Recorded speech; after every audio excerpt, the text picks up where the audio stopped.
Hi guys, hello, you're welcome to my YouTube channel. So today I'm going to be doing something different. I want to teach you guys how to do research. Yeah, the world is evolving, things are changing, so there's some things that we are supposed to do differently.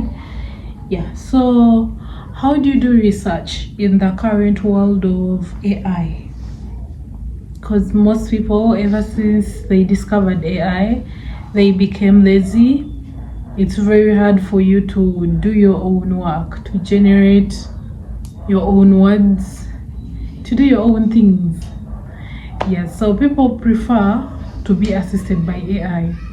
But then lecturers or tutors, they can detect the work that has been done by AI and the human written work. So how can you use AI wisely in your academics research or in your academics work?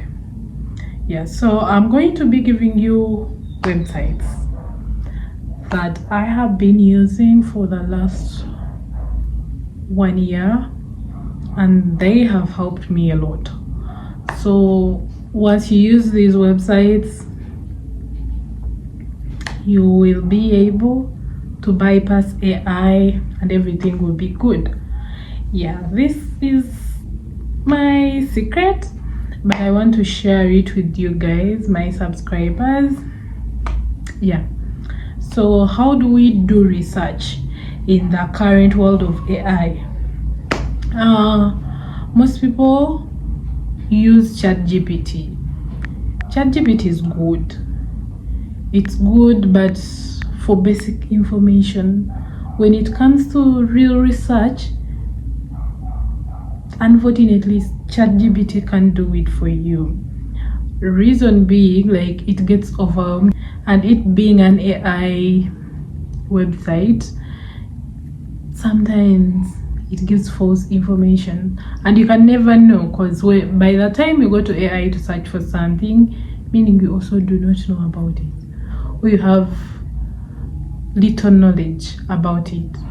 So let me be specific for people doing research, reports, proposals, dissertations, or people that are doing masters, whereby you are supposed to reference or cite your work.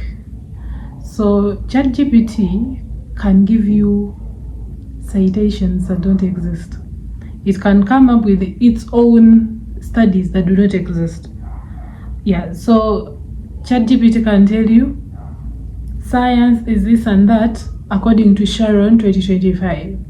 But when you go to look up for that study has never existed.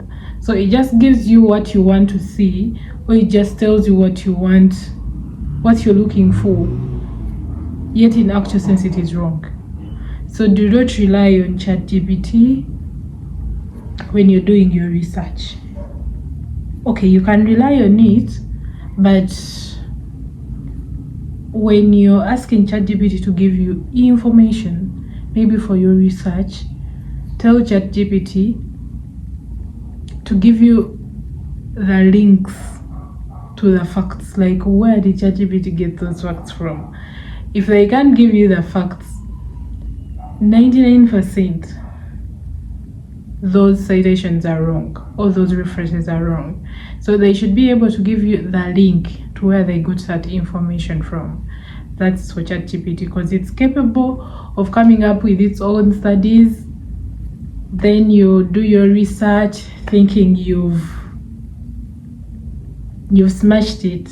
Then when it's time for you to defend your study, you cannot, because ChatGPT just gave you what you wanted to see, yet in actual sense it doesn't exist. That is ChatGPT. Then we have another website called Grok. So Grok is somehow better than ChatGPT. It is more advanced compared to ChatGPT. It accesses more studies, more papers, and more data compared to ChatGPT. So Grok can be trusted more than ChatGPT because Grok tries to give more of facts than the lies. When it comes to research, that research of citing and everything. So even Grok has a tendency of giving you hypothetical answers, like they just imagine studies. They can tell you that according to the UBO statistics, 2024, the population of Uganda has this and that, yet in actual sense it is wrong. So you have to emphasize when you're doing your research using those websites, you be like, give me facts only. Do not give me something you cannot prove. Give me facts only, do not give me something you cannot prove, and then give me links to where you got those facts from. So if they cannot provide you with the links, the higher chances that they're giving you hypothetical facts, like they created their own facts, or they created the facts that fit your study and they gave you those. Yeah, then that's for Grok. Yeah, like they can be trusted to some extent, but you have to be more specific, and you're not supposed to rely on them 100%. If you do, the higher chances of you failing. Yeah, then I have another website that can help you more than ChatGPT and then Grok. That one is called Google Gemini. So Google Gemini is more realistic. It doesn't give hypothetical information. Yeah, it does not give hypothetical information. It analyzes data. It gives more of facts. It gives the links. It cites better. It references better. So Google Gemini is better than ChatGPT and then Grok. Though the other ones are famous, but Google Gemini is the real deal. It can analyze your data very well. Then it gives you facts. It does not give you something it can't prove. It doesn't give hypothetical things. Yeah, then the only time where Google Gemini fails is that it does not generate, let me say, pictures. For example, if you want a chart, Google Gemini can't do it for you, but Grok can. Grok can generate for you charts, tables, etc., pictures. Then for ChatGPT, if you want those, you have to pay because it has a limit of like 1 or 2 a day. But Grok can give you as many charts as you want, like the graphs and everything. It can give you as many as you want. So if you want the graphs, the charts, and all that, you can use Grok. For Google Gemini, it is limited on that.